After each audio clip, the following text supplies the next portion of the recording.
yacimiento minero. Por eso, hoy más que nunca, necesitamos estar bien informados, bajo el rigor de especialistas, sin sesgos informativos, para saber hacia dónde vamos y qué podemos esperar en el futuro inmediato y a largo plazo.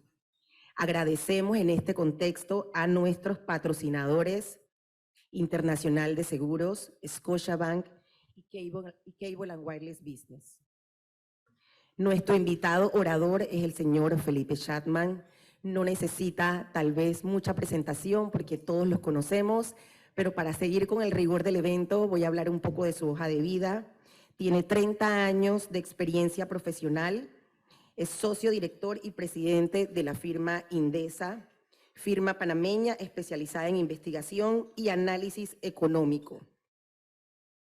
Antes de Indesa, el señor Chatman fue presidente de la Junta Directiva y gerente general de la Bolsa de Valores de Panamá, Latin Clear y Latinex Holding.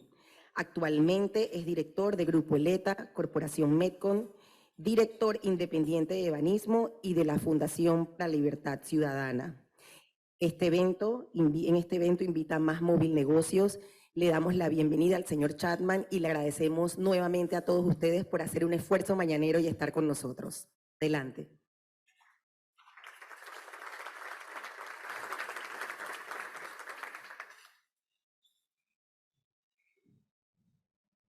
Muchas gracias, Yolanda. Ya me pusiste nervioso porque en mi currículum obviaste lo más importante, y es que mi señora esposa me acompaña en la mesa y yo soy en la Junta Directiva y vicepresidente de la Fundación Psoriasis de Panamá, que mi señora preside. Así que Yolanda ya me quiere meter en problemas. En efecto, con la introducción de ella venía pensando sobre que tenía mucho tiempo de no venir acá, y esta invitación, Yolanda, me mete en problemas, porque en efecto el país está atravesando una coyuntura muy especial y muy peculiar, que yo creo que ninguno prevíamos. Y, por supuesto, se podrá imaginar la cantidad de personas que muy bien intencionadas, como anoche me decía un pariente, me llamaba a decirme lo que yo debía decir. Entonces yo le decía, ok, ¿es lo que yo debo decir o es lo que tú quieres oír? Y eso yo le respondí, eso me acuerda como dicen y vemos todo el tiempo en las películas en Estados Unidos y detienen a alguien, los famosos derechos de Miranda, de Miranda Rights, que dice usted tiene derecho a un abogado, pero todo lo que diga podrá ser usado en su contra en una corte. Y eso precisamente la presentación de hoy en la coyuntura tan fácil que me ha invitado Yolanda, que muchas gracias, que tú sabes que yo no le rehuyo a los retos. Y cuando estábamos hablando de las preguntas, le digo, tú sabes que yo no le tengo miedo y pregunten lo que quieran. Dicho eso, yo estoy muy consciente del país tan crispado en que vivimos, una intolerancia que yo no había vivido, a punto tal de que uno en las redes sociales siempre la abre y dice buenos días, y de 10 mensajes, 8 te van a insultar porque dijiste buenos días. Ese es el país que estamos viviendo. Nivel de intolerancia y de crispación que no deja espacio al debate, mucho menos a la conversación racional. Y yo tengo el sesgo y el defecto de que vengo, bueno, de una preparación académica, de una carrera profesional y en la firma en que estoy, donde nosotros nos remitimos principalmente a los hechos, a los datos duros, y analizamos en función de esos datos duros y el mensaje que esos datos duros nos dan, indistintamente de que nos guste o no lo que nos dicen los datos. Es como cuando vamos al laboratorio de un examen médico y nos remitimos a los que dicen las pruebas, aunque no nos gusten. Y así que muchas veces nos encanta ser portadores de buenas noticias. Y como le decía a la presidenta de la prensa, no hay nada más chévere que ser cool. Así que no hay nada más chévere tener las posiciones que hoy en día en una sociedad son cool. Son realmente las más aplaudidas Y le decía, es como, y yo lo miro como no hay nada más chévere ser un papá cool. Y ella me decía, sí, ser el amigo, el brother de tu hijo. Claro, pero después cuando llegamos, probablemente cercano a la edad de mi padre, que nos honra con acompañarnos hoy, nos damos cuenta que ese papá cool no creó buenos hijos, porque no hizo lo que tenía que hacer desagradablemente a lo largo de su vida. Y eso es un poco las reflexiones que nos traen en el día de hoy, en el cual voy a tratar de presentar los distintos matices de lo que estamos viviendo. Y cuando digo A un grupo le va a gustar, y cuando digo B, al otro grupo no le va a gustar. Pero ese es el mundo en que vivimos.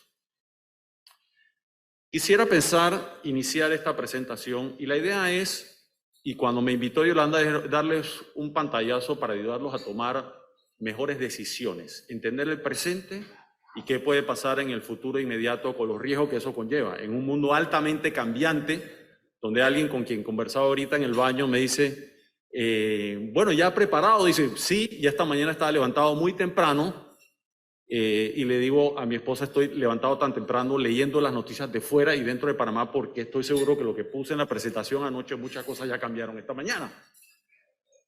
Y en efecto, esas cosas pasan, ese es el mundo en que vivimos.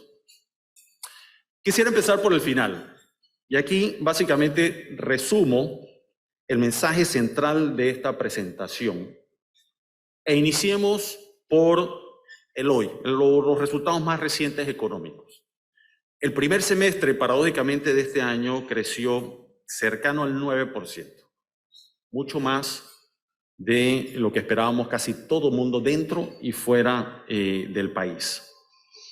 Y esto primordialmente a pesar de que los datos del Producto Interno Bruto, que es, recordemos, el famoso cálculo de valor agregado a la economía, que es básicamente el resultado de ver lo que agrega el consumo, la inversión pública y privada, lo que exportamos menos lo que importamos.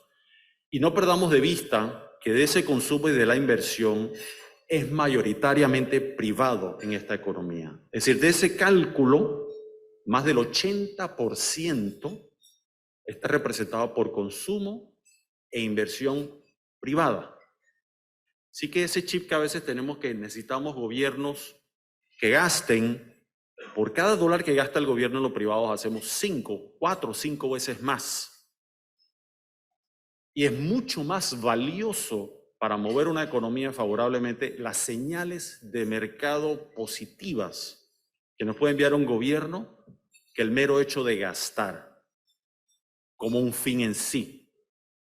Y por darles un ejemplo, y lo calculamos matemáticamente, el referéndum del Canal, que hizo un parteaguas dentro y fuera del país, que aceleró el consumo y la inversión privada, local, a casi todos los niveles, y fue un gran motor de atracción de inversión directa extranjera, porque le dijimos a los panameños, nos dijimos nosotros mismos, y al mundo, la sociedad panameña, no el gobierno, la sociedad panameña tiene una visión.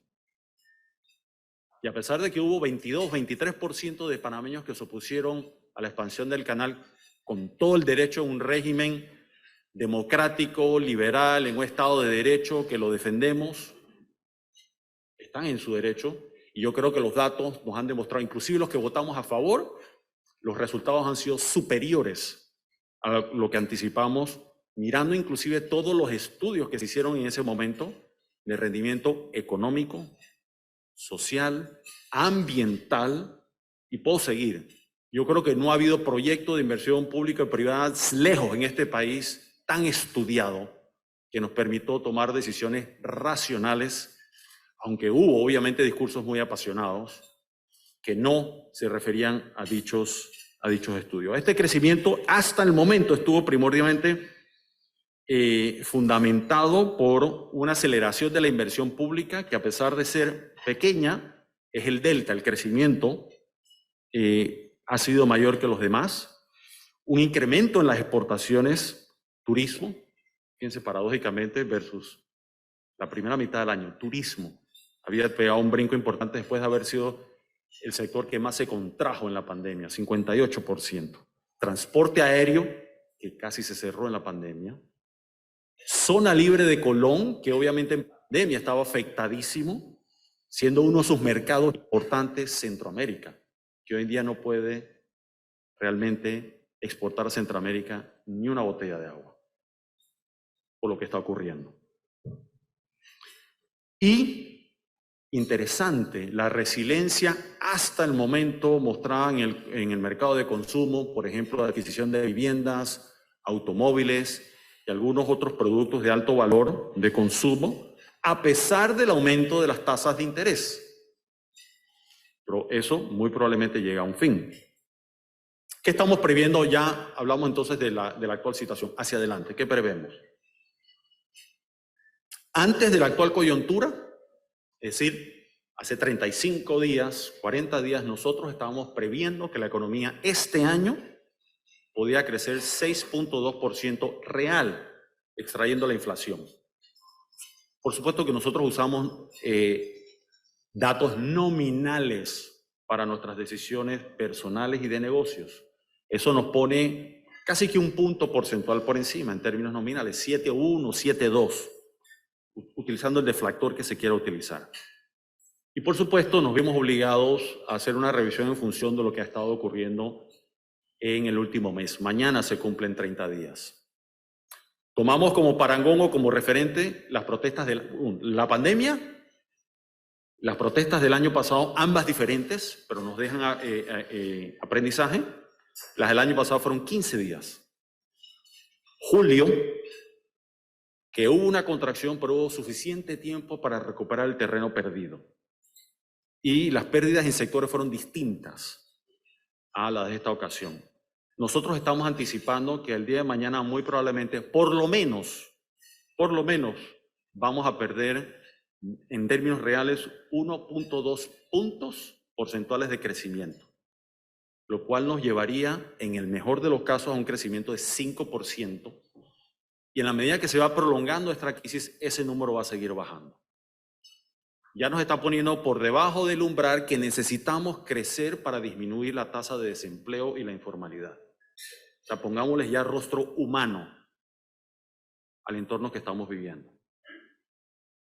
Yo creo que eso es importante mantenerlo.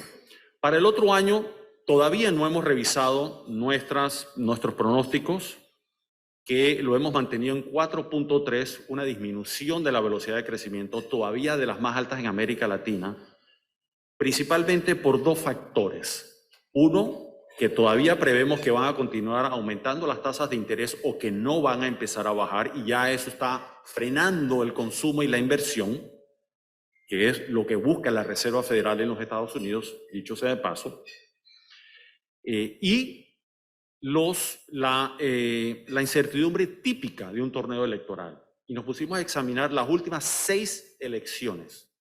Nuevamente nos remitimos a los datos duros, no al olfatómetro. A los datos duros nos dicen que en todos esos años electorales la economía no se contrajo, pero sí creció menos que el año anterior o que la tendencia. Así que si nos remitimos a los datos históricos y a eso le sumamos el aumento de el endurecimiento del consumo y la inversión por el aumento de tasas, vemos una disminución de la velocidad de crecimiento. ¿Estas protestas nos van a afectar o no? Todo dependerá de la duración.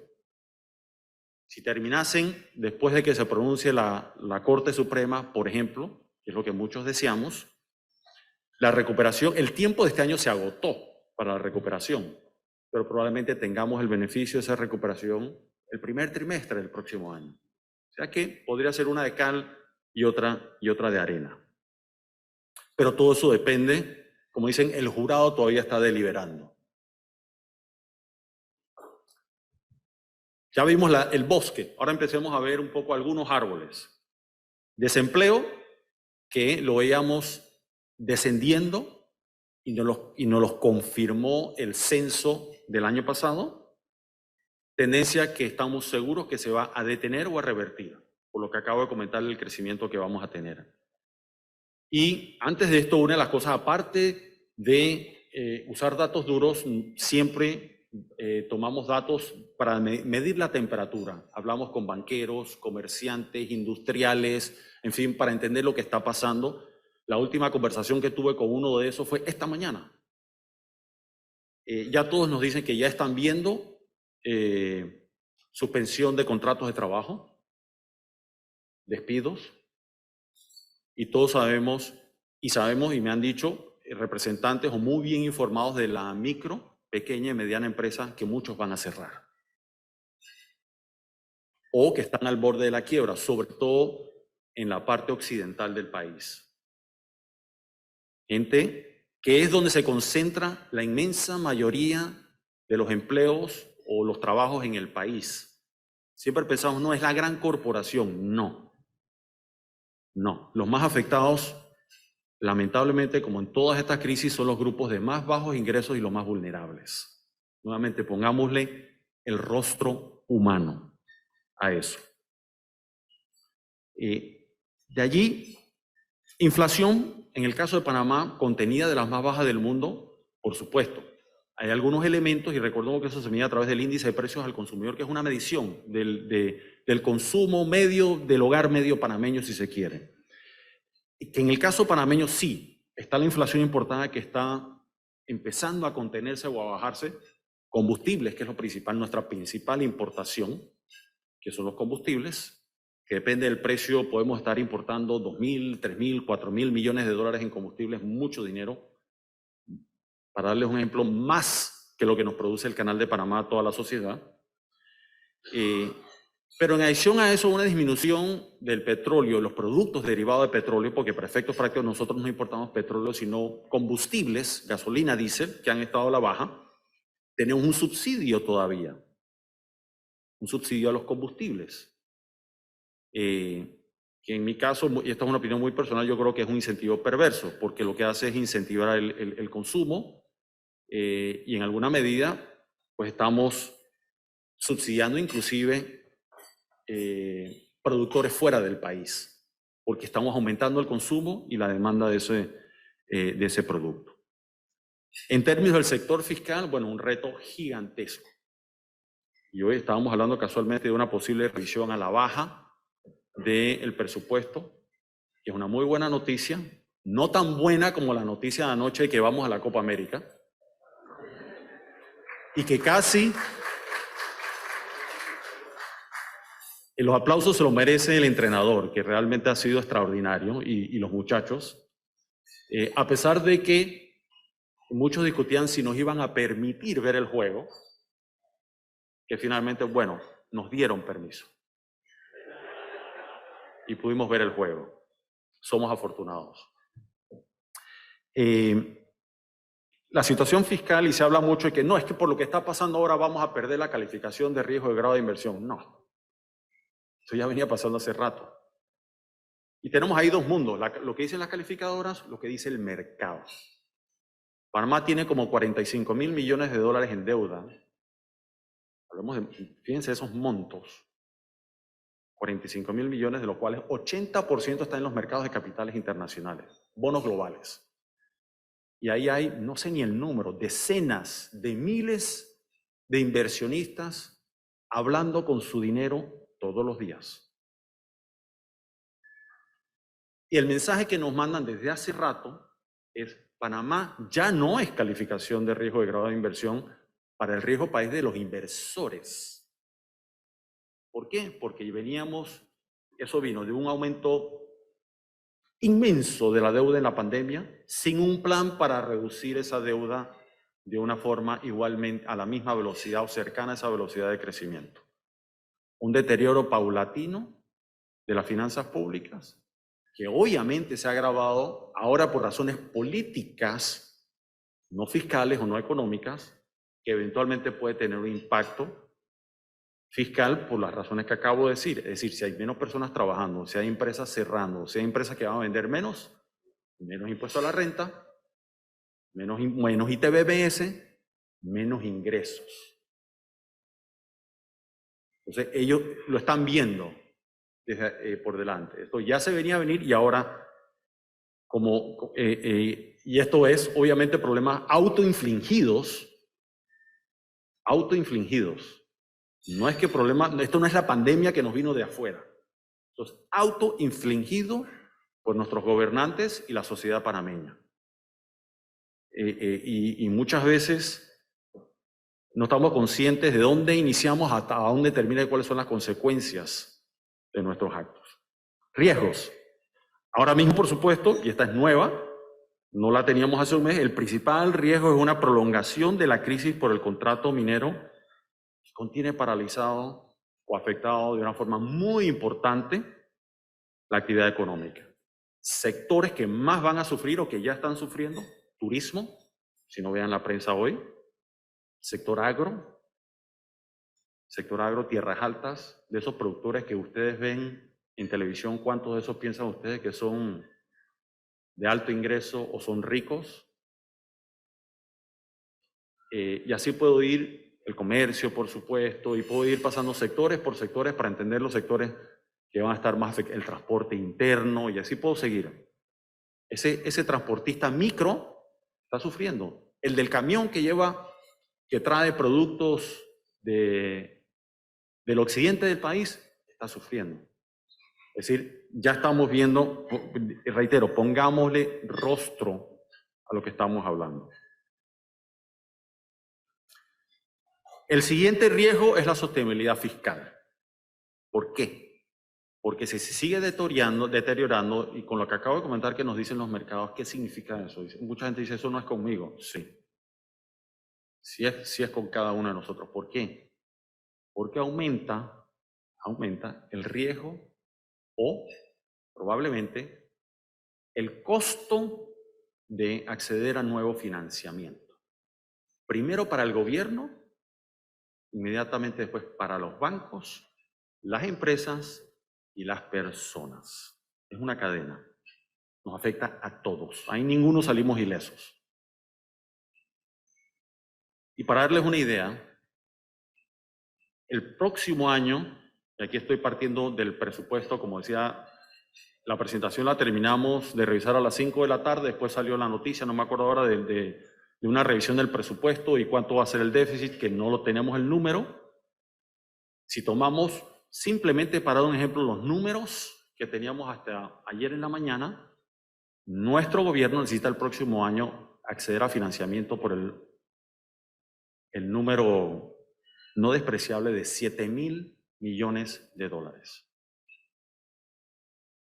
Hace 5 años eso nos hubiera costado, bueno, en la pandemia eso nos costaba casi cero. Hace 5 años nos costaba 3-4%.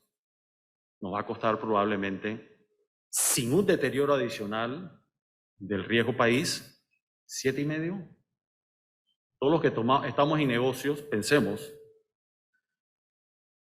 3.5 puntos porcentuales más sobre $7,000 millones.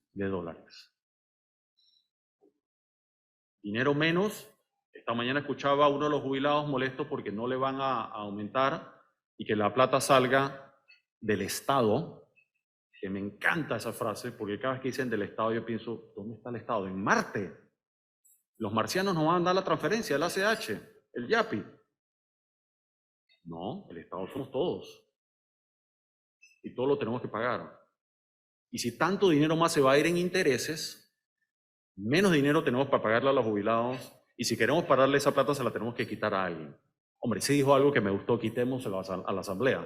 Me pareció, en esa me sumo.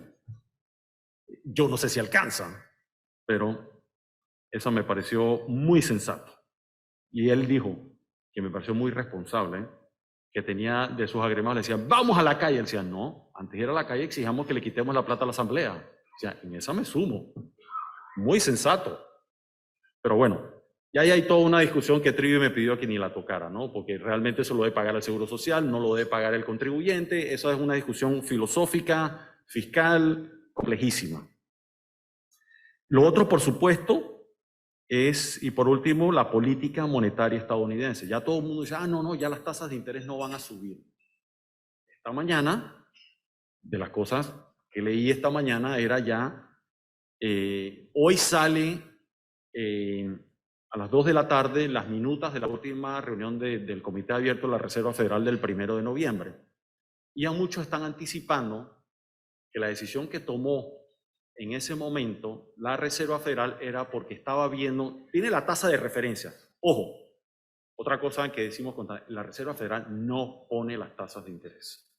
El mercado lo pone.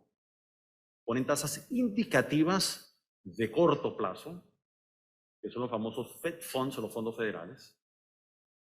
Y al ver realmente lo que más le interesa ver el costo del dinero a mediano y largo plazo, ya veía el referente, que son las notas del Tesoro americano a 10 años, acariciando el 5%. Dijeron, misión cumplida. Hemos llegado. Logramos subir las tasas y esto nos va a enfriar la economía y va a ser la vacuna contra el virus. ¿En cuánto están los bonos de la nota del Tesoro esta mañana? 4.4. Bajaron 60 puntos básicos. El señor Powell no debe estar durmiendo tan tranquilo como estaba el 1 de noviembre. Sí, a lo que voy es, esta guerra contra la inflación no ha terminado a mi juicio. ¿Vendrá un próximo aumento en diciembre? Tal vez no, pero no me sorprendería que venga uno el próximo año. Es decir, el mensaje de fondo, yo no veo las tasas de interés, o por lo menos a la Reserva Federal, tratando de mover el mercado hacia una tasa de interés más baja hasta el año 25. Que ya mencioné por qué nos pega tan duro. O sea, que es un reto.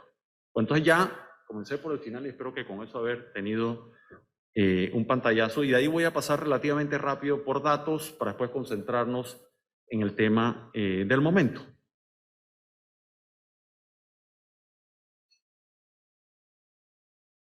Murphy nos está visitando hoy, que esto no quiere avanzar.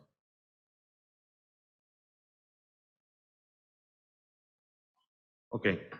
Mientras no avanza, les voy a... Imagínense la siguiente diapositiva.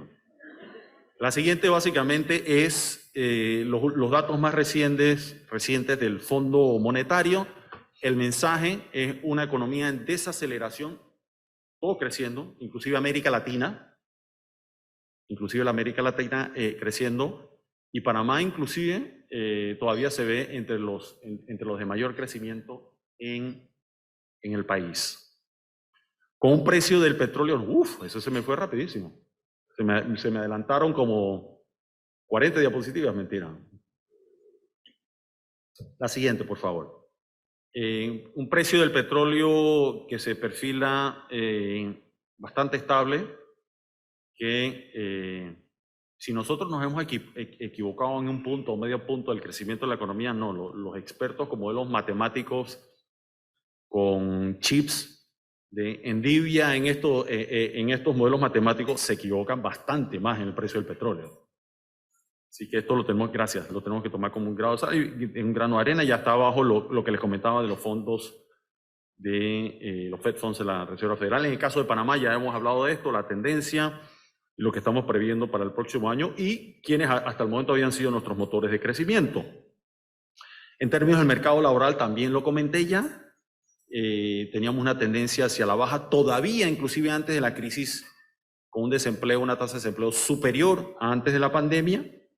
Y otro elemento aquí son los contratos de trabajo, porque el desempleo incluye también el mercado informal que se ha ido deteriorando. Nuestro mercado informal es más de 48%. Es decir, casi 1 de cada 2 panameños es informal. Significa que no cotiza a la seguridad social, probablemente no paga impuestos, no tiene protección no tiene protección de seguridad social, probablemente sí tiene celular, no tiene protección de la seguridad social, 1 de cada 2. Muy típico de América Latina. ¿Y por qué es así? Eso es para otra discusión fascinante. Yo creo que el señor Milei, con todos sus gritos en televisión, trató de explicar eso a los argentinos ad nauseam, ¿no? Pero fíjense aquí, en el mercado formal, contratos de trabajo de asalariados no nos hemos recuperado hasta antes de esto la pandemia. Consumo, y aquí me remito entonces ahora a las herramientas de la nueva iniciativa de INDESA, que es inteligencia de mercados o análisis de datos, Business Intelligence o Data Analytics, donde estamos viendo un consumo enfriándose, que el consumo representa más del 50% del Producto Interno Bruto. En términos, hasta antes de esta crisis, un proxy muy bueno para medir la inversión son los estudios de impacto ambiental, que los recogimos cada 24 horas. Y hasta antes de la crisis habíamos tenido un incremento espectacular. Eso incluyendo una inversión enorme, privada, de $1.350 millones del proyecto International Atlantic Port, de una empresa americana que no sé si se va a dar o no a raíz de esto. No tengo contacto con ellos para confirmar eso. Por supuesto, esto no significa que estas inversiones se van a dar. Se está empezando a tramitar los permisos de impacto ambiental y ahí ya veremos con el tiempo si eso se tradujo o no en inversiones, en lo público y en lo privado. Inversión directa extranjera todavía no se había recuperado a niveles previos a la pandemia. Y le comentaba a la presidenta de la prensa, Annette Planels, que si bien los panameños somos, sobre todo mi generación y mayores, hemos vivido crisis difíciles en este país y hemos sido resilientes y hemos llegado adelante con nuestros clientes y con las empresas que yo converso, multinacionales, sedes de empresas multinacionales y otros que hacen negocios en Panamá, están muy nerviosos y decepcionados en gran medida de la incapacidad nuestra como sociedad de manejar esta crisis. Yo no sé si eso se va a traducir en una disminución adicional de la inversión directa extranjera. Les paso el mensaje a valor facial. Y cuando yo le digo que los panameños estamos menos preocupados, lo que pasa es que en Panamá en los últimos 20 años ha sido, en un término político y de tranquilidad y estabilidad, la Suiza de América Latina. Y ahora nos encontramos con un país convulsionado, que no sabemos cómo manejar. Es una generación de administradores, de gerentes corporativos internacionales que no ha visto eso que los panameños vivimos, la invasión, vivimos la crisis de los 80, muchos vivieron el 9 de enero. Sí, les hablas de eso y dice, yo no sé ni qué es eso. Los que están aquí gerenciando, que vienen de otros países de América Latina, me dicen, no, eso no es nada con lo que hemos vivido, pero mi jefe en Estados Unidos, en Europa, en Asia, no entiende lo que yo le estoy diciendo. Y ese es el que toma las decisiones. Un balance muy rápido, ya hablé del primer semestre, el tercer trimestre, a pesar, y esto es antes de la crisis actual, realmente lo único que veíamos como una amenaza, tasas de interés. Todo lo demás, o neutral o ligeramente enfriándose, pero nada grave de qué preocuparse hasta ese momento. Ahora veamos hacia adelante. Ya les mencioné que nuestro pronóstico previo a esta crisis era 6.2 real y 7.1 nominal, que obviamente va a estar en el mejor de los casos 5 o menos. Y fíjense del lado derecho que estábamos previendo que iba a producir ese crecimiento. Comercio, ¿creen que vamos a tener un Día de la Madre y Navidad igual? Lo que estamos previendo, los dejo ahí. Transporte, que sí, incluye transporte internacional, pero transporte interno, que es importante, va a haber sido igual. Hoteles y restaurantes, proxy de turismo. No tengo ni qué decir. Construcción, mixto. Si hay algunas obras que uno los ve andando, pero son, como dice en inglés, on and off. Inclusive del lado izquierdo, les voy a mencionar otro, servicios financieros. Varios blancos importantes me han dicho, nosotros vamos a frenar el crédito. Por todo lo que he comentado anteriormente y porque ya están viendo deterioro de crédito y atrasos en préstamos de auto, en tarjetas de crédito, en préstamos personales y recientemente en hipotecas. Ya cuando un padre de familia responsable se atrasa en su hipoteca, como dice en inglés, Houston, we have a problem. ¿Ok? Yo sé que todos querían que viniera aquí a dar buenas noticias, pero no sé mentir bien, así que me toca decir la cosa tal cual las veo. Minería, que ha llegado a representar, indistintamente que nos guste o no la minería, hay que ver los datos asépticos. Y que Panamá quiera ser verde y quiera cerrar la mina, me parece cool, me parece fantástico. Y los panameños, y si eso es lo que quiere la mayoría de los ciudadanos en una democracia, hágase. Hágase. Pero tenemos que estar conscientes de que eso va a ser 6.700 empleos que ya no van a estar directos, un tanto más indirectos. Una empresa que pesa, depende de cómo sea el cálculo, 4, 4,5, 4, 8% del Producto Interno Bruto. ¿Qué significa eso? Si el Producto Interno Bruto es 100, por redondear cifras, 4 o 5, bajó automáticamente al cierre, que estamos en todo nuestro derecho de pedir el cierre, no estoy diciendo lo contrario. Es un derecho legítimo y soberano del pueblo panameño. Yo soy fiel creyente en la democracia liberal y el Estado de Derecho. Es un legítimo derecho. Pero, por el otro lado, me veo en la desagradable tarea de decir, bueno, ¿qué significa eso en números? Significa que la economía parte de 100 a 95 y tenemos que crecer 6-7% para llegar al punto de partida. Ya mencioné que no vamos a crecer más, en el mejor de los casos, 5. Entonces, como dicen en inglés, be careful what you wish for. Si es lo que queremos, fantástico. ¿Lo podemos financiar y lo podemos absorber? Sí. No es el fin del mundo. Tuvimos la contracción de 20% en la pandemia y lo sobrevivimos, sí. Pero ahora, en abril de la pandemia, nadie se imaginó que nuestra contracción iba a ser 20%. Ni remotamente, ni que íbamos a estar en el club privilegiado de los 5 países de mayor contracción del mundo. Nadie se lo imaginó. ¿Y nos recuperamos de eso? Sí. Ahora bien, pregunta, hay personas que no se han recuperado. Ahora hay otros que sí. Electricidad, agua, no lo veo. Sector agropecuario yo creo que va a sufrir enormemente, que es el sector donde más personas trabajan. En el orden, personas ocupadas en el país, número 1, el sector primario agropecuario. Número 2, comercio. Le sigue entonces construcción y de ahí va bajando. Entonces ya les mencioné un poco lo que puede ocurrir con la contracción y producto de las protestas, así que dado el tiempo no voy a ahondar más en eso. Miremos entonces el siguiente año. Ya les mencioné que estábamos previendo 4, 2, 6, 3. Hasta el momento no hemos movido eso, por lo que ya expliqué. ¿Y es que estábamos previendo? Tenemos que iba a explicar eso para el próximo año. Comercio, hoteles, restaurantes y construcción.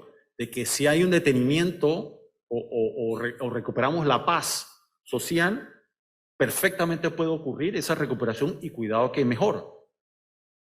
O sea que sí, hay una de cal y otra de arena. Si solucionamos este problema pronto, el próximo año puede ser mejor de lo que teníamos previsto.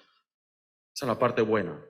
Si la sociedad nos ponemos de acuerdo y resolvemos esto. Yo creo que también aplicaría a transporte.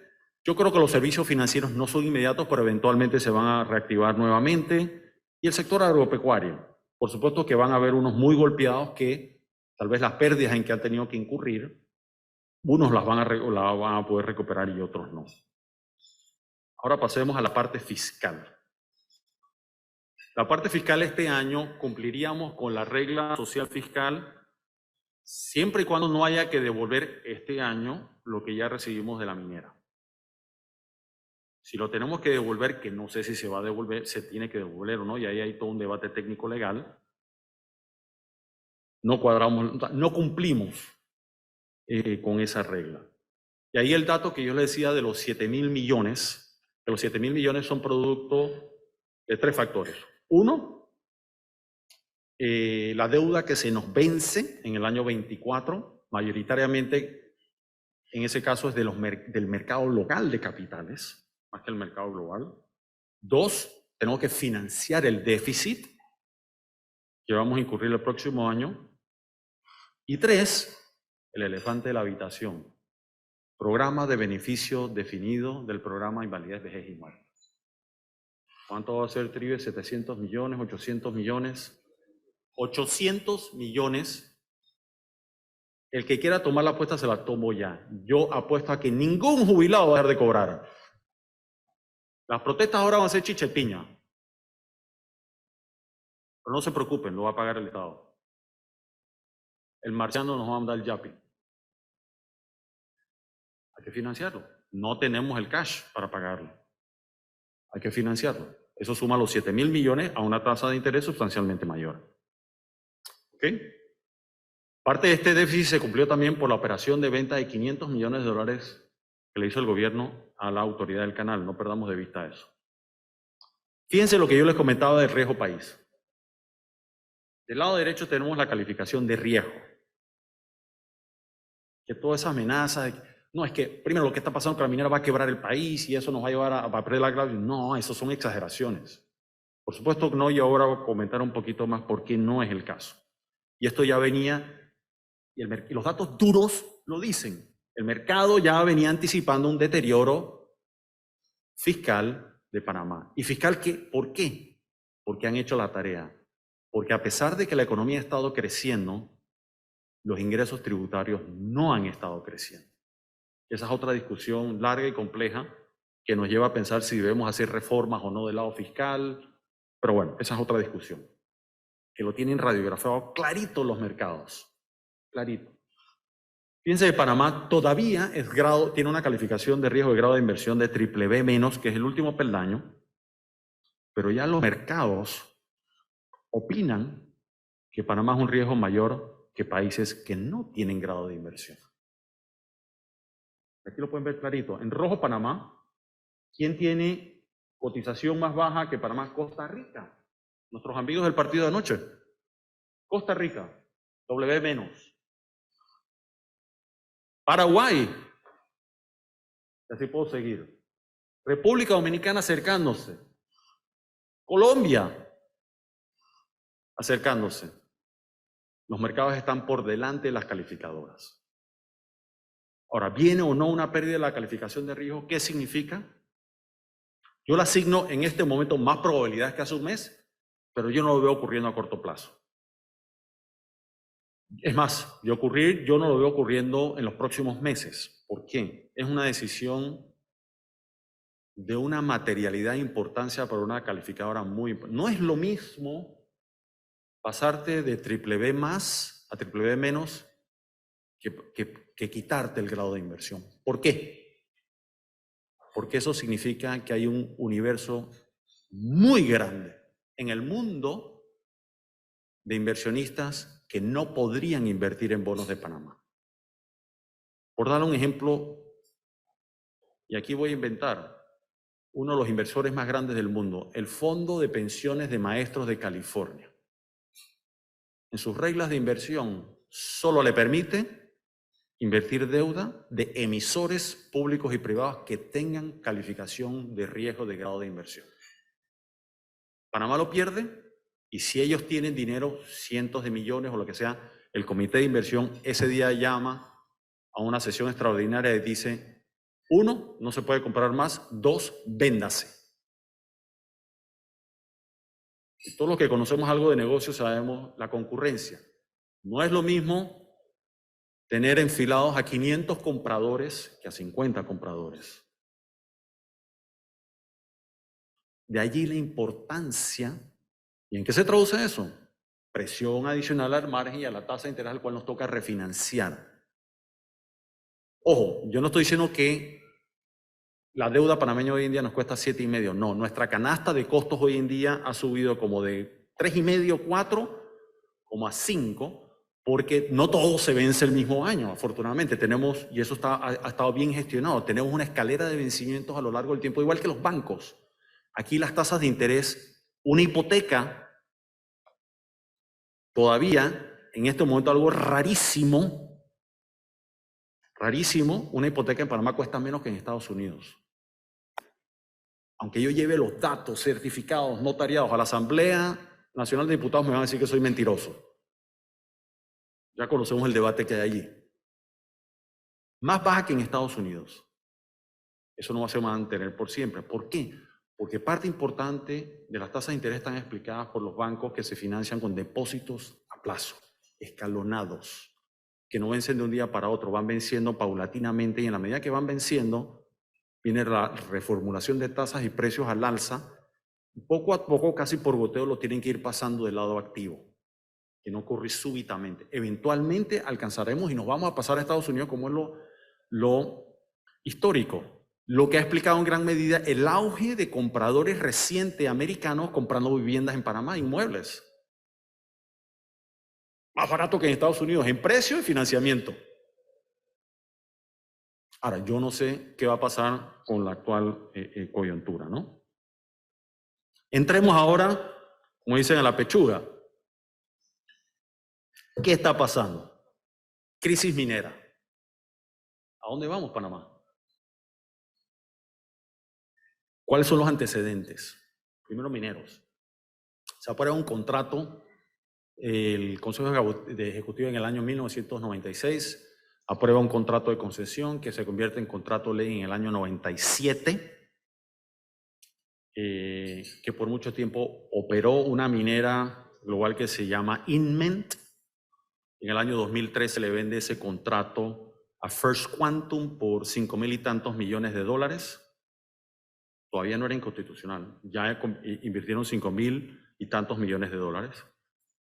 4 años después, 2017, con una demanda del 97, y ahí nos vamos al tema de la seguridad jurídica o de la confiabilidad en el sistema jurídico, cómo se traduce eso en inversiones. Es decir, cuando hablamos de un Estado de Derecho y un sistema judicial confiable, ¿qué ejemplo más necesitamos que este, de esa magnitud? Del 97 al 2017. Y, como decíamos, tras que éramos muchos, parió la abuela. No se publica sorpresivamente algo que a mí nadie me ha podido explicar hasta diciembre del 21. Y en el interino, antes que llegáramos a eso, se le renovó la concesión por un decreto del Ministerio de Comercio, que nadie lo habla tampoco. Creo que fue en el año 16, me parece.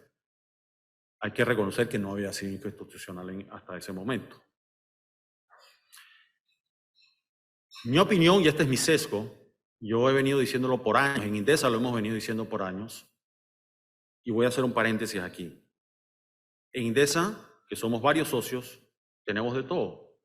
Hay unos en contra de la minería metálica del todo, unos en una posición neutra, más nerdo, porque dice, demuéstrenme científicamente los daños de una minería metálica y si me convencen, me vuelvo antimina. Hasta el momento, lo que escucho son argumentos cualitativos, más no científicos, demostrados en el caso de Panamá. Se están citando casos fuera de Panamá, válidos. Y tenemos otros que están a favor de la mina. Yo creo que eso es representativo de un mundo. Y discutimos, nadie se pega un puñete, nadie ha muerto, y discutimos con tolerancia y respeto. Yo difiero de ti y respeto tu opinión. Es más, defenderé tu derecho a opinar en contra mío. Es otra, por eso a veces un poco la decepción de muchos dice, ese país no se puede ni debatir porque hay intolerancia al disenso. Yo creo que realmente lo que llegamos acá es mucho más complejo que la mina. Mi apreciación que es un cúmulo de problemas y de insatisfacciones y de molestias de la ciudadanía. Corrupción, que sigue, o por lo menos la percepción de corrupción sigue alta y presente. Llevamos 10 años de estar diciendo que estamos peleando con la corrupción. Conscientes después de todos los juicios y las condenas y todo, y todavía sigue presente. Parece que no hay ningún disuasivo que la haya detenido. Es la impresión que tenemos. Costo de la vida. Lo mencionamos el año pasado con el estudio de medicamentos que hicimos, que Aramos en el mar, no pasó nada, donde demostramos las causas del problema, por qué los medicamentos son tan caros en el país y qué se puede hacer para disminuirlos, lamentablemente. Ahí está el estudio y está en el sitio web de Indesa por si lo quieren consultar. Servicios de salud, acceso al agua, inseguridad, manejo de la basura, y puedo seguir la lista. Si los que estamos aquí viviéramos una semana, 24 o 72 horas sin agua, estuviéramos cerrando las calles también. Si el Estado, el 80%, 8 de cada 10 panameños depende de conseguir sus medicamentos en el Seguro Social, en el Ministerio de Salud y en otras entidades públicas, y no lo conseguimos y vamos al mercado privado y no lo podemos pagar, por las razones que nosotros explicamos en nuestro estudio, y se nos va a morir un pariente, vamos a la calle. Es la naturalidad humana. Yo creo que sí, había un grupo genuino en contra de la minería metálica, los ambientales, sobre todo los más sensatos que tienen décadas de estar protestando contra el daño climático, incluyendo la minería metálica, que los aplaude y están en su derecho. Pero no son suficientes para producir el debacle que hemos tenido social.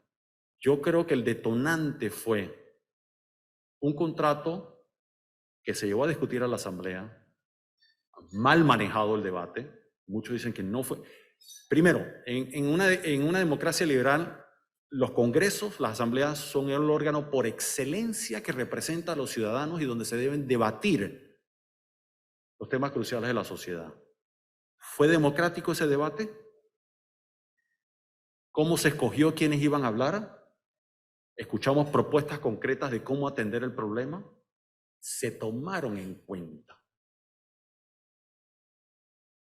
Todos sabemos la respuesta. De ahí regresa al Ejecutivo con unos cambios menores y se aprueba en 3 días. Me decía un analista político, a quien aprecio mucho, no te preocupes, Felipe, esto se va a aprobar en 3 días, se va a prender el país por una semana y llega a Fiestas Patrias y aquí no ha pasado nada. Hombre, yo me remonto a lo que estudié en Ciencias Políticas en la universidad y cuando hago el mapeo del país, no me cuadra. Yo creo que este país va a seguir prendido por mucho tiempo después de Fiestas Patrias. Créanme que nunca había deseado tanto estar equivocado. Y lamentablemente es lo que pasó. Yo creo que ese fue el detonante. O sea, mucha gente con justa razón se sintió indignada, insultada. Yo creo que fue una torpeza política descomunal. O sea, el manejo político de un tema tan explosivo como este, no quiero ni usar adjetivos, pero todos lo podemos pensar. Yo creo que ahí viene la causa del malestar y la crispación. Todavía no tengo lo que sí, y eso me ha llevado, yo percibo, a diferencia de lo que decía Fukuyama de la sociedad de la confianza, yo siento que estamos entrando en una sociedad de la desconfianza, que no nos permite debatir, que no permite el disenso, que no da espacio a una discusión racional, donde nos está llevando a una desconfianza, no solo en el gobierno y en las instituciones públicas, sino a las privadas, a los empresarios, a los gremios, al vecino, al pariente. Estamos en una pérdida de confianza gravísima, que es necesario para el desarrollo humano. Ese elemento sociológico para mí es alarmante, que no es fácil de recuperar, que demuestra el conflicto en la calle, esa intolerancia que nos puede llevar a la violencia, un Estado ausente que está llevando a algunos ciudadanos al borde de decir, en ausencia del Estado, yo tengo que tomar la autoridad por mis manos.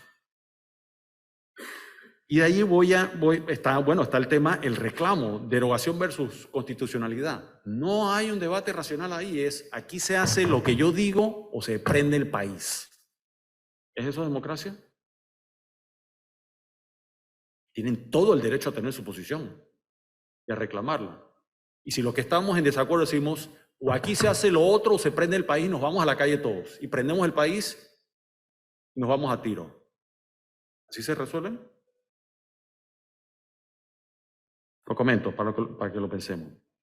Y ahora entramos al siguiente punto. ¿Qué pasa el día después? Manejo de expectativas. Aquí estamos todos. No, es que el día que se pronuncie la Corte se resuelve. Yo no creo. Yo creo que empieza el siguiente capítulo de una serie de Netflix de 50, que no lo podemos ver en un día. Y entramos en una vorágine complejísima de un árbol de decisiones que los hemos tratado de construir y estamos lejos de terminarlo, que nos hemos puesto en la tarea inclusive de asignarle probabilidades a cada una de las ocurrencias para tratar de llegar a un modelo matemático, de decir, bueno, ¿qué es lo que puede pasar? Eso, como dicen, está en inglés work in progress. ¿Son reales o alcanzables las expectativas de la sociedad? Hay gente que dice, cierren la mina ya. ¿Se puede cerrar una mina ya? Lo que sí se puede hacer es cesar de operaciones ya. Totalmente. Pero podemos sanear ambientalmente una mina ya. Lo que he estudiado y leído puede tomar años. Y cuesta dinero. Que nadie nos está diciendo. Usualmente si yo hago una propuesta, yo trato de venir con la tarea completa, de decirle, eso que yo estoy proponiendo toma tanto tiempo, lo va a hacer fulano, lo va a supervisar X, Y, Z, no va a costar tanto dinero. Yo no he escuchado nada de esas propuestas. De pronto algunos de ustedes sí. Y si son buenas y me convences, ¿dónde firmo? Me sumo. No las he visto. Me dicen que los expertos que eso puede tomar años y que nos puede costar miles de millones, no sé si 1.000, 2.000, 3.000, no sé la cifra. Pero nadie ha hecho la tarea y nos las ha entregado ese número. Igual que la famosa indemnización, que cuando alguien habla de 50.000, 100.000, eso es una irresponsabilidad decir esas cifras. Totalmente una irresponsabilidad. Y les voy a decir por qué. Hoy, esta mañana, Minera Panamá tiene una empresa holding que se llama First Quantum Minerals. Cotiza en la bolsa de Toronto. El valor de mercado de la empresa completa esta mañana, 3.446 millones de dólares de los Estados Unidos. Unos 8.000 o 9.000, algo así en dólares canadienses. ¿Por qué yo voy a pagar por una subsidiaria 100.000 millones de dólares si puedo comprar la empresa por 7.500? Por ahí tendremos un problema. ¿Qué hacemos con Zambia? Yo no sé. Max y Joe, tú vas y cierras la de Zambia. Es decir, cuando yo veo esas cifras también, digo, hombre, no, pongámonos responsables. ¿Puede Panamá pagar eso? Sí. Con deuda. ¿Nos va a quebrar? No. El costo lo va a pagar la sociedad, el Estado, el marciano, nos va a mandar Yapi. No, lo vamos a pagar todos, pero desafortunadamente no los que estamos aquí en términos generacionales. Lo van a pagar nuestros hijos y nuestros nietos. Esa es la herencia que les vamos a dejar. Salvo que hagamos una resolución que nos permita alcanzar un entendimiento, cerrar o no la mina, sanearla, etcétera, con un costo manejable para el país, si nos ponemos de acuerdo en un debate racional y tolerante. Ya mencioné en lo económico, en lo fiscal, lo ambiental es un reto también. Es decir, si cerramos esa mina, la tenemos que hacer bien. Buscar al mejor talento mundial para cerrar una mina. Tener la capacidad de supervisión ambiental para que se haga bien. Tener la capacidad disuasiva para que no entren otras actividades indeseables en esa área. Complejo. ¿Lo podemos hacer? Sí. Hacemos la tarea. Y si proponemos, ¿quién la va a sanear? Perfectamente podemos decir, bueno, llamemos a una licitación internacional, no sé cuánto nos va a costar. En Panamá yo creo que no tenemos la capacidad de cerrar una mina de esa magnitud, inclusive de supervisarla. Podemos conseguir asesoría para la supervisión, alguien que la cierre, negociar cuánto nos va a costar, inclusive conseguir préstamos blandos, inclusive donaciones para cerrar las que estoy seguro que la podríamos conseguir. Pero hagamos la tarea. De pronto, esos que tienen esas conexiones ambientales en el mundo, yo consigo la plata donada. De Alemania, de un fondo en Estados Unidos, de los verdes de Escandinavia, qué sé yo. Pero hagamos la tarea. Traigamos la propuesta.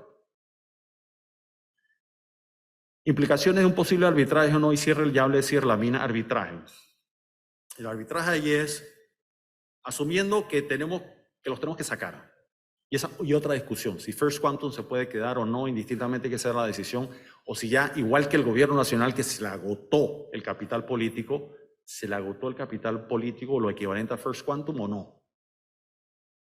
Nada más dejo el punto de interrogación. ¿Tienen espacio de maniobra o ya se les acabó?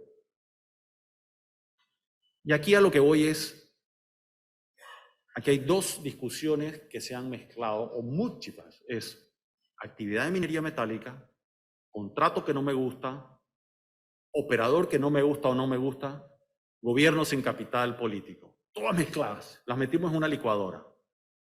Y nadie ha querido separar las discusiones una a una. Empezando por, discutamos si queremos o no minería metálica, discutamos o no si nos gusta el contrato. Algunos sí, otros no. Pero lo más fácil es decir, no quiero ninguna de las dos. Y no voy a discutir con nadie. Aquí se hace lo que yo digo. Si no, aténganse a las consecuencias. Calificación soberana. Yo creo que esta crisis, de la única manera que puede afectar la calificación y el riesgo soberano, es si actuamos al margen de la ley. A mí realmente me tiene menos preocupado si tomamos la decisión de que no haya minería metálica y que cerremos una mina. Me preocupa muchísimo más que tomamos esa decisión al margen de la ley, en las calles y sin respetar al Estado de Derecho. Si hacemos eso y lo resolvemos a las bravuconadas, las probabilidades de perder un arbitraje se duplican. Obviamente que si perder un arbitraje fuera 100%, no habría arbitraje. Con que tengamos 1% de probabilidades de no perder y ganar el arbitraje, amerita ir a un arbitraje y probablemente lo podemos ganar o parcialmente. Es decir, eso yo no doy por descontado. Ahora bien, si lo hacemos al margen de la ley y en las calles, sin respetar las leyes y el Estado de Derecho, no me cabe la menor duda de que va a subir. Ya no va a ser 7,5 el costo de refinanciarnos. No sé cuánto va a ser. Porque el mercado, es decir, ese es un país de el viejo oeste, sin reglas, sin policía, sin nada. Sálvese quien pueda. Ahí es la ley del revólver en las calles. Ese es el peor escenario. Que hemos tratado muchos ciudadanos de enviar ese mensaje, no ha habido forma de que eso cale. No ha habido forma. ¿Serán los objetivos distintos? Se lo dejo a cada uno. No tengo evidencias de que lo sea, pero hay todas estas teorías de conspiración. Por supuesto, allá afuera, que todos las hemos oído. Así que para mí ese sería el peor escenario. ¿Y qué podemos esperar? Yo creo que ya lamentablemente hemos entrado en una situación donde no estamos libres de costos, ni económicos, ni políticos, ni sociales. Para mí lo que tenemos, ojalá, como sociedad, tomar la ruta del menor costo para el país, incluyendo el ambiental, que no lo mencioné, del menor costo para el país y que podamos administrarlo. Y ahora para darles una idea, entramos al árbol de decisiones. Y esto nada más es una muestrita. ¿Qué puede pasar? Está la postura, derogar ley, y dice, no, es que se deroga ley y se resolvió todo. No. Derogar ley, sí, consecuencias. No, consecuencias. Sí. El país, imaginémonos, que usted está en el otro lado y está en un arbitraje. Una Asamblea Nacional aprobó un contrato ley que meses después regresa y lo deroga. Un acuerdo firmado con una contraparte. Eso va a un arbitraje y decir, usted me canceló un contrato unilateralmente. Y hoy va a salir la opinión del procurador, no sé si nos las van a compartir, se lo entregan al presidente de la República, que me pareció una idea sensata e inteligente, de las mejores que he oído recientemente. Vamos a la otra, la constitucionalidad. ¿Qué pasa? Aquí todo el mundo dice, bueno, es que si es inconstitucional se resolvió todo. No. Viene el día después. ¿Qué pasa? Cierras la mina, cesas operaciones y empiezas en un cierre de mina. ¿Quién la cierra? ¿Cómo se cierra? ¿Quién la fiscaliza? ¿Vamos a arbitraje con First Quantum o no? ¿Quién lo va a...? Aparte del arbitraje que típico, son árbitros, son 3 árbitros. Uno lo ponemos nosotros, otro la mina y ellos escogen el presidente de arbitraje en un arbitraje, en un centro de arbitraje internacional. Falla eso, pues si falla a favor de nosotros, aleluya. Si falla en contra nuestra, entonces ahí tenemos que tener un equipo negociador de alto calibre para que no nos cueste 100.000 millones y nos cueste 10.000 millones. Y ahí hay lo que escucho también en las calles. Si perdemos, no paguemos. Ok. Perfecto. Y cuando yo le diga a mi banquero, necesito enviar una transferencia para a un proveedor, no es que no me dejan mover plata o vamos nomás allá. Primero, que al Estado que está en Marte le van a congelar todas sus cuentas en el extranjero. Ya ha pasado, no lo estoy inventando, ya ha pasado en el país. Hay precedentes en Panamá y otros países. O sea que el no pagar no es una opción. No es una opción. ¿Podemos pagar un fallo adverso? Sí, sí lo podemos pagar. Pero tenemos que estar pero entonces como sociedad decimos, si eso es lo que queremos, aleluya, democracia, eso es lo que quiere la mayoría, perfecto. Vamos a pagarlo. Vamos a pagar tanto, este es el plan para pagarlo. Y así se va a asumir. Y los años que nos va a tomar pagarlo, 10 años, 15 años, 20 años, lo que sea. Porque la plata no va a venir de Marte. Entonces, esto, nada más para darles una idea, y esto se puede ir volviendo tremendamente, se vuelve una telaraña del árbol de decisiones. Y eso es otra de las cosas que me preocupa, el manejo de las expectativas. Yo converso con la gente, no, es que después se pronuncia la corte y ya, se resolvió todo. Yo, no. Ojalá. Está empezando apenas. Y aquí para darles una idea, solo hicimos una muestra, de esas tomamos 7. E hicimos un análisis, bueno, cierre inmediato de la operación, gobierno adquiere y opera la mina, que no creo que va a pasar, pero estoy poniendo todas las opciones que se nos han ocurrido. Se abre licitación para el cierre programado a una nueva empresa, se abre licitación para operación por parte de otra empresa de la mina, cierre programado con la empresa actual en el mediano plazo, con First Quantum. No estoy diciendo, ninguna de estas es una recomendación, son simplemente análisis. Se negocia el contrato con la misma empresa, un nuevo contrato favorable que goce de legitimidad ciudadana y que tenga más del 50% de respaldo de la ciudadanía. Continuación del contrato, que obviamente esa no es una opción políticamente viable. Y a eso le asignamos riesgo político, social, ambiental, fiscal, económico, reputacional y un semáforo. Pregunta. ¿El gobierno nacional está haciendo este análisis y este análisis? La sociedad, los actores de la sociedad panameña están haciendo este análisis y este análisis. Los diversos grupos, muy distintos, que hay en la calle, que tienen todo el derecho y legitimidad en un régimen democrático y constitucional de tener una posición. Y aunque yo esté en desacuerdo, lo defenderé. Aunque ellos no defiendan la mía, ojo. Porque aquí estamos en un mundo de la descalificación. Porque si tu argumento no lo puedo contraargumentar, tú eres un ladrón, tú eres un sinvergüenza, ahora la nueva, tú eres vendepatria. Porque piensas distinto a mí, eres un vendepatria. Ok. Fantástico. Ya cerrando, concluyendo, bueno, ya hablé del crecimiento económico, donde puede haber un rebote, El turismo, pienso que puede ser uno, está el tema obviamente menor por las tasas de interés. Y otro tema que no hemos mencionado, que se me olvidó al inicio, en la primera lámina, cambio climático. En eso estoy 100% de acuerdo con los ambientalistas. Ya estamos viendo que si continúa estas sequías o se repiten, es una amenaza para el canal, probablemente para la generación de electricidad hidroeléctrica, para la agricultura, para el canal, que hoy en día de cada dólar que le ingresa al gobierno, entre 25 y 30 centavos, dependiendo de cuándo se tome la foto, vienen del canal. El canal que algunos no querían expandir, que estaban en su derecho.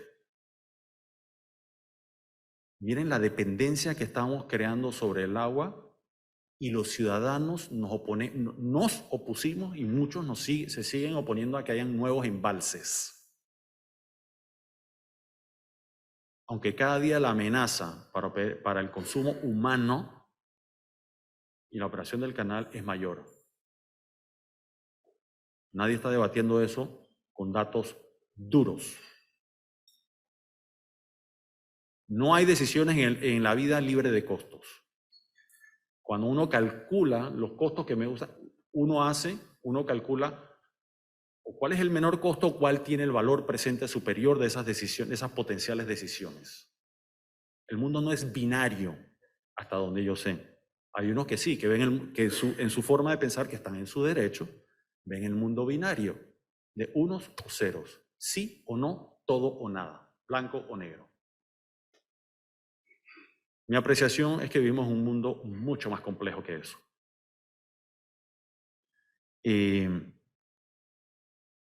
Lo otro que yo escucho con curiosidad intelectual cuando dice es que la minera está agravando el problema del canal por el tema del agua. Si me muestran los datos y la evidencia, nuevamente digo, ¿dónde firmo y me sumo a esa protesta? Me dan la argumentación cualitativa, pero no me muestran datos. Deterioro de la situación fiscal, que ya lo mencioné, que es un reto. Y por último, la crisis por el contrato minero y el panorama electoral. Y eso me lleva a otro tema que no.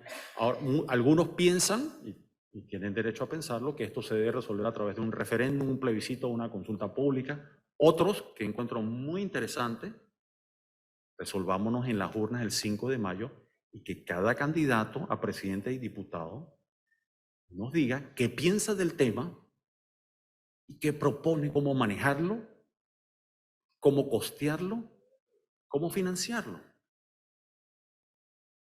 Y en función de eso tomamos una decisión democrática, civilizada, dentro del marco de la ley y el Estado de Derecho de los ciudadanos. Ahí hay dos opciones. Escojamos la que más nos gusta. A mí me gusta más la última. Porque ese referéndum o consulta pública creo yo que la debemos haber tenido antes de que abriéramos la primera palada de minería metálica, habiendo hecho algo similar como lo que hicimos con el canal, que no se hizo. Y nadie en la sociedad lo exigió. O el que lo exigió eran grupos tan pequeños y minoritarios que no lograron alzar la voz suficiente para escucharlos. De pronto algunos sí lo hicieron, yo no los escuché. Y de pronto, y no estábamos conscientes de este problema que iba a venir ahora. Por eso, llamar a una consulta pública sin demeritarlo y vamos a hacer ahora todos los análisis ambientales, económicos, sociales, de algo que ya está. Que vas a preguntar a un plebiscito, ¿cierra o no? O sea, vamos a hacer un plebiscito con esta pregunta. ¿Cómo votas? Deroga contrato, cierra mina, renegocia. ¿Qué vas a preguntar? Alguien tiene que decidir arbitrariamente lo que se pregunta, porque todo el mundo quisiera preguntar algo distinto. ¿Ok? Y para finalizar en un buen tono, yo muchas veces peco por optimista. Me recordaba un amigo que el carácter chino, o de su alfabeto, la palabra crisis es la misma de oportunidad. Y no hay mal, y todas estas crisis nos traen oportunidades para reflexionar sobre los problemas importantes del país. La educación. Esos muchachos que no se están educando no van a poder insertarse en el mercado laboral del tercera o cuarta década del siglo XXI. No van a tener las herramientas de preparación académica para estar en un mercado formal. Y no queremos discutir a profundidad una reforma educativa, por mencionar uno de tantos. Ni el seguro social, ni la salud. O sea, hay tantos temas. La pregunta es si a raíz de esta crisis realmente habremos tenido conciencia para hacer las preguntas que tenemos que hacer en el siguiente torneo electoral, no simplemente irnos por el eslogan, la música, la camiseta, el que hay para mí. Vamos a hacer las preguntas reales. ¿Va usted a hacer reformas o no? ¿Cómo las va a hacer? ¿Usted tiene la capacidad de alcanzar consensos con los maestros, con los médicos, con los trabajadores, con los sindicatos? ¿Cómo lo va a hacer? A pesar de ello, estoy cautelosamente optimista del futuro. Panamá va a seguir siendo una de las economías de mayor crecimiento en América Latina, con un Producto Interno Bruto entre los más altos, que nos permite eventualmente, si hacemos las reformas, que eso se traduzca en una mejor distribución del ingreso nacional, en una disminución de la pobreza y en un aumento de la equidad en la sociedad. O sea que yo lo miro que ojalá, si no aprendemos nada de esta crisis, eso sería lo peor. Así como aprendimos mucho de la pandemia, creo yo, muchos aprendimos de lo que ocurrió el año pasado, que no se hicieron las cosas realmente que se tenían, es decir, salimos a poner curitas. Lo más fácil es salir a poner subsidios, dar una aspirina, un Tylenol, sin realmente tratar de atacar la fuente del problema. Bueno, y con esto termino y agradeciéndolo.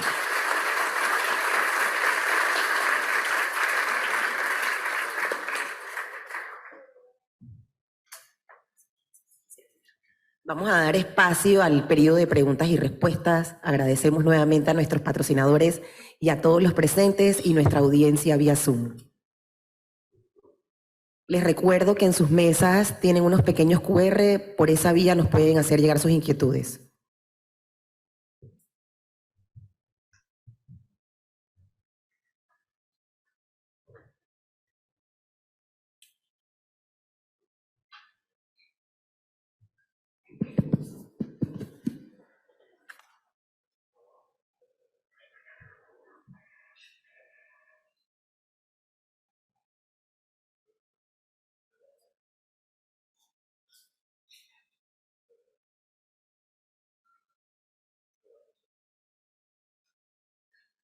Gracias.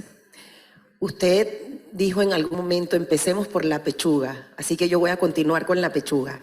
Una de las preguntas que me veo obligada a hacer es, usted o su firma hizo un estudio para Minera Panamá y muchas personas podrían pensar que eso lo invalida o invalida su opinión porque puede estar sesgada. ¿Qué nos puede decir sobre eso? Sí, gracias por la pregunta. Sí, hicimos un estudio para calcular el impacto económico de la minera. Igual como ha hecho otros estudios que nadie menciona, hemos hecho estudios, por ejemplo, del impacto de la producción de cervezas. Eso no significa que yo promueva el consumo de alcohol. Podemos hacer uno sobre el impacto de la industria de cigarrillos, el tabaco. No significa que promovemos el consumo de tabaco. Y así puedo seguir muchas actividades de los juegos de azar. Yo no sé ni apostar. Pero si a mí la industria de juegos de azar me dice, midamos cuánto mide, midamos cuánto significa la industria de azar, yo no tengo ningún problema en hacerlo. Un cálculo profesional matemático. Y mencioné al inicio que en la firma tenemos algunos que se oponen a la minería metálica, no de ahora, de siempre. Y yo le pregunté a uno de esos socios, ¿tú tienes problema en que hagamos un estudio del impacto económico? Y dice, no me gusta la minería metálica, pero quiero saber qué significa. Quiero datos duros para entender.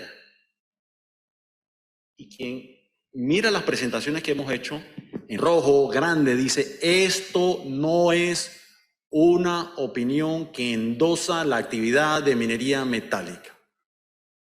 Los otros ataques agresivos y muchas veces ofensivos que hemos recibido, ¿y por qué no hicieron un análisis ambiental? Me encantaría, yo no soy experto, pero si me dan los recursos, yo contrato a la mejor firma internacional de análisis ambiental para que nos diga realmente cuánto cuesta y nos haga una recomendación de hacer y no hacer y de cómo hacerlo. ¿Hicimos un estudio de impacto social? No, me encantaría.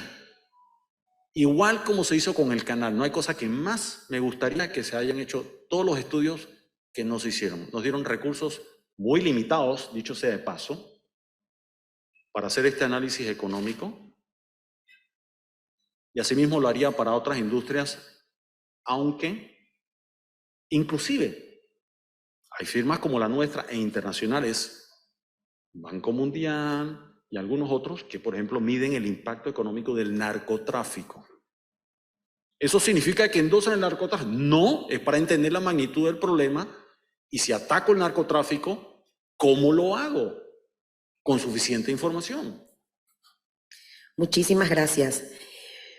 Partimos ahora con información que creo que de alguna manera ha dicho, pero... Perdón, y antes de terminar, yo, y reitero, mis principios democráticos me dicen que si yo no estoy defendiendo la minería metálica, hemos estudiado una actividad que ya existe, que nosotros no participamos en la decisión de que existiese o no. Nadie nos preguntó cuando se tomó esa decisión, ni nos preguntaron del contrato, dicho sea de paso. Y lo otro, ahí es si la mayoría de los panameños en una democracia piensan y opinan que no deberían tener minería metálica, yo me sumo a lo que opina en democracia la mayoría, así como muchos británicos tuvieron que sumarse a la decisión de salir de Europa. Es lo que así funcionan las democracias. Voy a intentar consolidar una de las preguntas porque creo que está conectada. La pregunta directa es, ¿Panamá puede vivir sin la minería y cómo se reacomodaría o se podría reacomodar ese porcentaje dentro del PIB que tiene la actividad minera? Y la pregunta que quiero unir, porque creo que está enlazada, es que dice que si una real política de austeridad por parte del gobierno subsanaría en algún grado el cierre de la actividad minera. Ok, vamos a ver. La última no la entendí muy bien, pero vamos para allá. ¿El país puede vivir sin minería? Por supuesto, yo creo que se cae de su peso. Antes de que abriera la mina en el 19 no teníamos una mina de esa magnitud. Se cae de su peso. Y el país ya estaba en unos niveles, en unos niveles de crecimiento y tamaño de economía, etcétera, que todos sabemos. Dos, ya estando la minería, ¿cómo podemos sustituir si la cerramos mañana? Y decidimos, y desaparece 4,5% del Producto Interno Bruto. ¿Lo podemos sustituir a lo largo del tiempo? Sí, por supuesto que sí, pero no a corto plazo. Yo no creo que en meses ni en un año vamos a poder ofrecerles 7,000 empleos a los quienes lo perdieron y darles la capacidad de reentrenarse en otras actividades, pero a lo largo del tiempo sí. Y puede haber muchas otras actividades. El turismo, por dar un ejemplo. El turismo representa en Panamá escasamente 2,5%.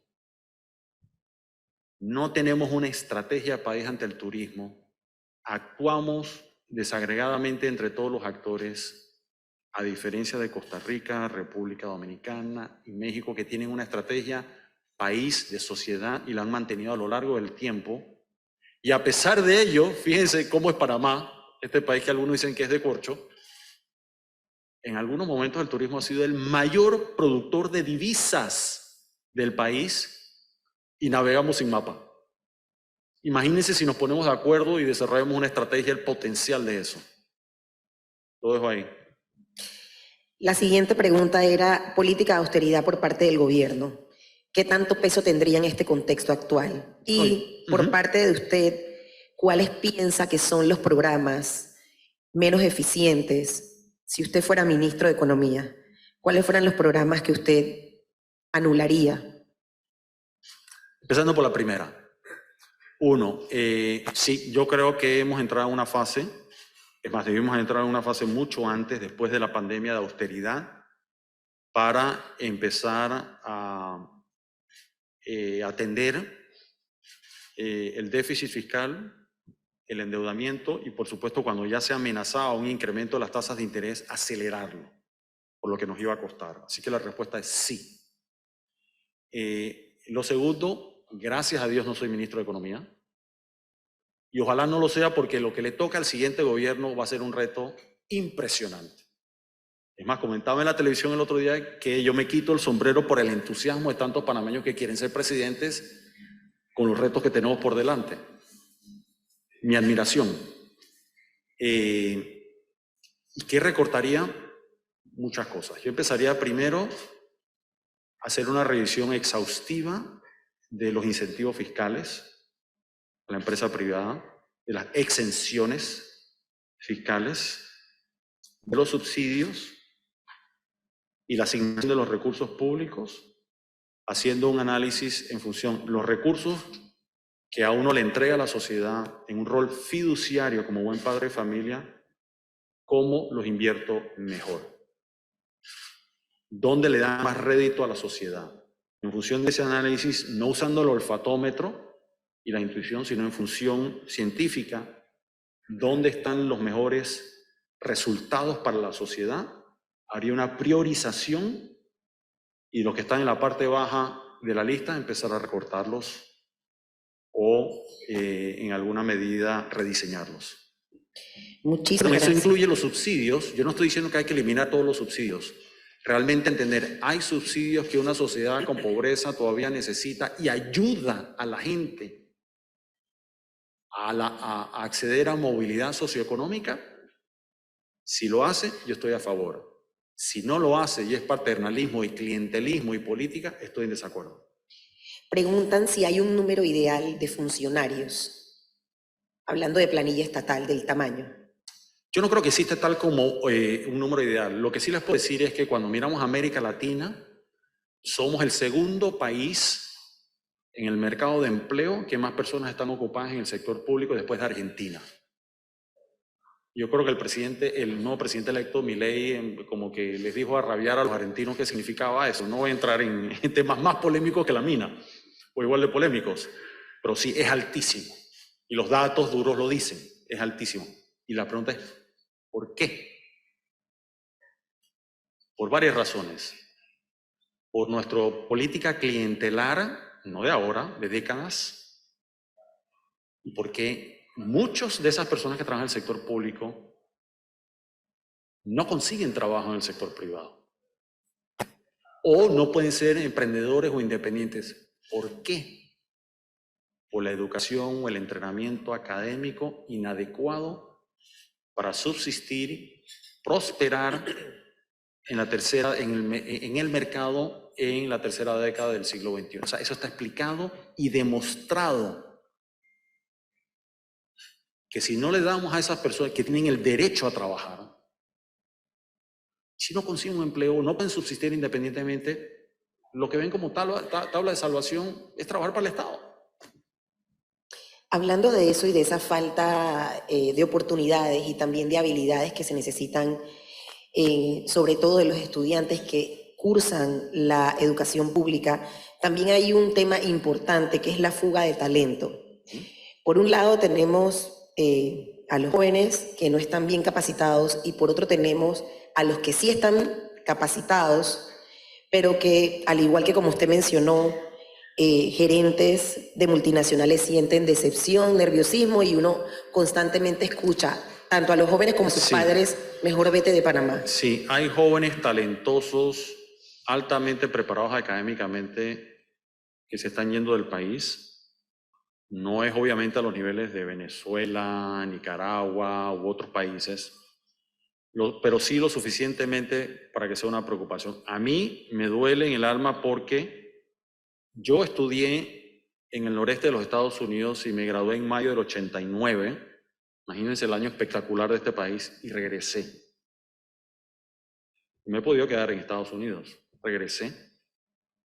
viví la invasión, viví la recuperación. Así que cuando yo veo la juventud, me dicen, no es que porque aquí no hay...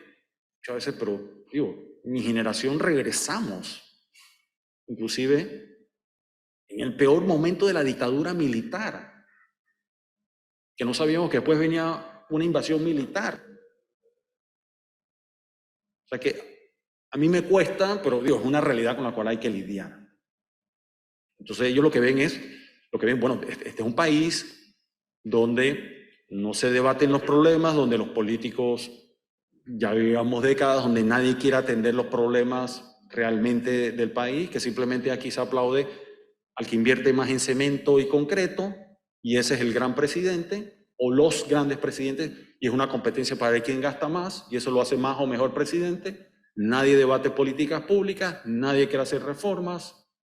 Así que esos jóvenes inteligentes dicen, yo no veo futuro aquí, así que por lo menos yo puedo prosperar más en una sociedad que sí debate estas cosas. Hablando de... Perdón, y eso me lleva al otro tema. Aquí también tenemos un rechazo a la importación de talento que pueda transferir conocimiento. Pero una cosa impresionante. Y cuando miramos nuestra historia, tenemos cantidad de ejemplos de transferencia de conocimiento que ha creado industrias. La banca, por mencionar una. Por los primeros 50, 60 años de esta república, los bancos los dominan un puñado de bancos extranjeros.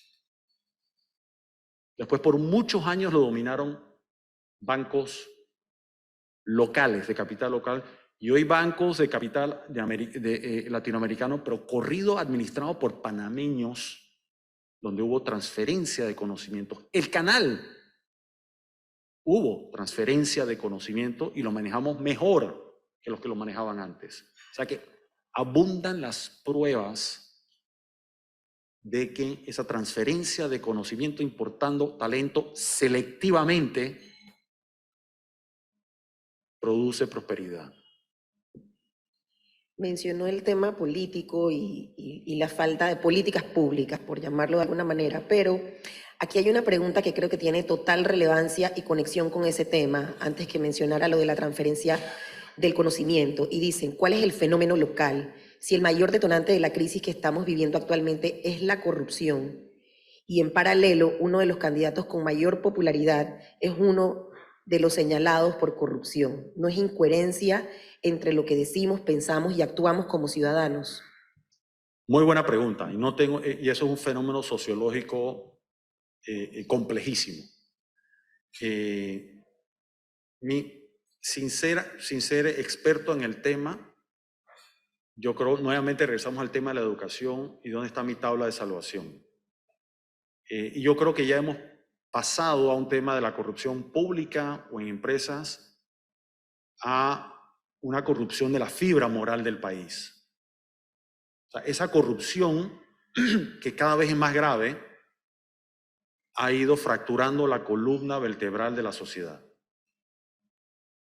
Y hoy en día la juventud mira de forma muy distinta la corrupción a que lo vemos tú y yo.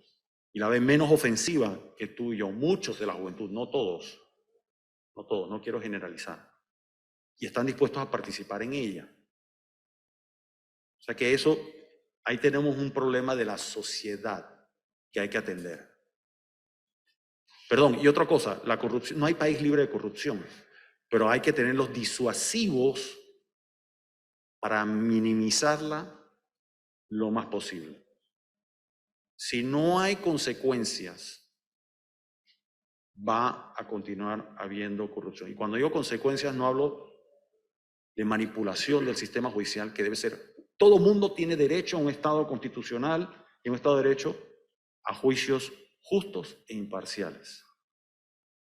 Y dentro de que debemos exigirlo, dentro de eso, quien la hace la debe pagar y mandar ese mensaje, ese disuasivo, para que futuras personas lo piensen 2 veces antes de incurrir en esas prácticas. Pensábamos que habíamos caído en el hoyo, dice aquí la pregunta, o sea, es que estábamos en lo más profundo de una crisis socioeconómica, previendo los últimos años que habíamos experimentado de enormes crecimientos. Le pregunto, ¿cómo reconocer a simple vista que hemos llegado al peor escenario? Y esta pregunta la hace un empresario hablando de que en otros países se podía palpar con la corrida de empresas. No, yo no me atrevería a decir que podemos caer más bajo, sin lugar a duda. Y les doy un ejemplo. Argentina, Argentina a principios del siglo pasado estaba entre los 10 países más prósperos del mundo. Y hoy en día, Panamá tiene, depende de cómo se mida, entre 10, 15% de pobreza, entre eso y pobreza extrema. Argentina tiene 40. 40, y a principios del siglo pasado, entre los países más prósperos del mundo. O sea que puede haber un proceso paulatino de destrucción económico, político y social de un país. Puede ocurrir. No estamos a los niveles de Argentina, no tenemos 40, 50% de pobreza. Si como decimos un buen panameño, si no nos ponemos las pilas y aprendemos de las últimas, de la actual crisis, de la del año pasado y de otros países, podríamos algún día llegar a eso, sí. Ahora, Argentina le ha tomado 100 años. O sea, es un país fenomenal donde ha habido gente que se ha hecho todo lo posible por destruir ese país y todavía no lo ha logrado. ¿Podría pasar acá eso? No sé. La pregunta va por el lado también de un empresario. ¿Qué debemos hacer como clase empresarial para tratar de recuperar la estabilidad del país? Siempre se dice que somos muy pasivos. Uno, sumarse a las reformas de Estado, que incluye las ya conocidas educación, salud, fiscal, y puedo seguir la lista. Es sumarse a las reformas que este país ha pospuesto por demasiado tiempo. Aquí alguien leyó el pensamiento, dice, reforma tributaria el próximo quinquenio, a modo de pregunta. Antes que tributaria, fiscal. Yo empezaría por el gasto, que ya comenté anteriormente. De allí, en la parte de impuestos, mi humilde recomendación sería primero revisar el código fiscal, simplificarlo, concentrarnos en la recolección de impuestos de mejores resultados y más alta productividad, profesionalizar al máximo la Dirección General de Ingresos para sacarle hasta la última gota posible a la piedra y entonces hablar de posible aumento de impuestos. Y aprovecho la pregunta para decir lo que muchos en el sector privado dicen muy rápidamente: aumenta el ITBMS. Yo, y Felipe, me opongo rotundamente. Cuéntenos por qué. Porque es un impuesto regresivo. Le pega mucho más duro a los pobres y, claro, al de más altos ingresos le pega mucho menos que al de menos ingresos. Porque en proporción a sus ingresos, lo que pagaría en ITBMS es proporcionalmente mucho más que a alguien de ingresos. Es decir, ¿cuánto le cuesta a una familia de ingresos de 1.000 balboas o $1.000 versus una familia de $10.000 un aumento del combustible en su presupuesto familiar? Es más o menos lo mismo, el mismo impacto. Eso es lo que es aumentos regresivos. Vamos a hablar un poquito de sectores económicos porque tenemos varias preguntas en ese tono. Y una de esas es, ¿qué sectores del Perdón, PIB? y del ITBMS, eso sí, asegurarnos que todo el mundo lo paga. Porque a todos nos ha pasado que llegamos a un sitio y te dicen, ¿quieres factura fiscal? Yo lo encuentro ofensivo, porque nosotros emitimos factura fiscal en nuestra empresa y lo pagamos. Cuando a mí me dicen que es factura fiscal, ¿sabes qué? La próxima vez que usted me pida eso, yo no regreso aquí, porque eso es ofensivo. Gracias por la explicación ampliada. ¿Qué sectores del PIB tienen la capacidad de reemplazar el hueco que dejaría la mina en la economía? ¿Sí? Del PIB, ¿qué sectores económicos tendrían la capacidad de reemplazar el hueco que deja la mina? Bueno, ya lo mencioné, yo me concentraría en los sectores que de menor peso hoy en día.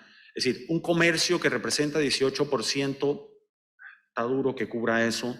Inclusive construcción, que hoy es como 12% de un momento dado, llegó a 18%. Yo miraría más los sectores que hoy en día pesan 5% o menos, con potencial de crecer mucho más. Mencioné uno, turismo, por ejemplo, logística. Regreso al canal. La expansión del canal no era un fin en sí mismo, era un medio para realmente potenciar y maximizar las oportunidades de nuestra posición geográfica, que no lo hemos hecho. Puede crecer mucho más. El nearshoring, que tanto se ha hablado, que quien se está robando el mandado hoy en día casi el 100% es México. Lo conversábamos. El norte de México hoy en día, el boom, el auge por el nearshoring es alucinante.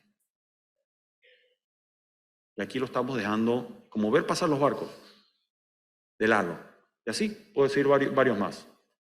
Nuevos motores que observa como industria o producción basada en tecnología, ¿es viable para nuestra economía? Definitivo, pero requiere educación y entrenamiento técnico.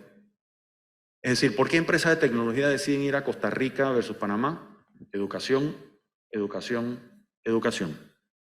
Encuentras ingenieros, muchos más ingenieros de nivel alto que en Panamá, que los hay, pero hay mayor cantidad en Costa Rica, en un país de población similar. ¿Qué tanto peso va a tener un reacomodo del presupuesto cuando de antemano se sabía que habían sobreestimado ingresos por más de 4.000 millones? Yo creo que cualquier reducción del presupuesto es buena noticia. Todavía no sabemos cuándo va a ser el monto final. Mencioné anteriormente que yo recomendaría entrar en un proceso de recorte de austeridad que debemos haber hecho tal vez a partir del año 22, finalizado la pandemia. Pero yo creo que con los retos que tenemos hacia adelante no nos va a quedar otra de empezar a hacer. Y eso es un tema que todo el mundo pide nuevamente y que es muy impopular. Muy impopular. ¿Qué va a pasar en la calle si un siguiente gobierno dice, y ahora propongo una reducción, aunque sea progresiva, descendiente, de salarios en el sector público? ¿Qué pasa en este país? ¿Deberíamos hacerlo o no? ¿Qué hace una empresa cuando está en una situación financiera apretada y con un flujo de caja negativo? ¿Qué hace la familia panameña cuando tiene un flujo de caja negativo? Se aprieta el cinturón. Y una empresa llegará hoy a su firma y usted le da todo este escenario que no es del todo positivo, pero tendría en la última diapositiva que darle un mensaje de esperanza o de oportunidad. ¿Cuál sería? Yo no me voy de Panamá, mis ahorros están en este país. Es un país resiliente, es un país que va a sobrevivir esta coyuntura y estoy seguro que vamos a ver que aprenderemos de esto y estoy apostando que en 10, 15, 20 años va a ser un país mejor, más próspero, más equitativo. Muchísimas gracias nuevamente por haber estado con nosotros, haber compartido toda esta información. A nuestros patrocinadores también le agradecemos. Gracias por esta conversación sincera. Hoy nos vamos de aquí con muchas afirmaciones económicas que estoy segura que ayudarán a toda nuestra audiencia a tomar decisiones en medio de una situación en la que, como usted mencionaba, no estamos libres de costos. Gracias nuevamente. Un gusto. Gracias por la invitación.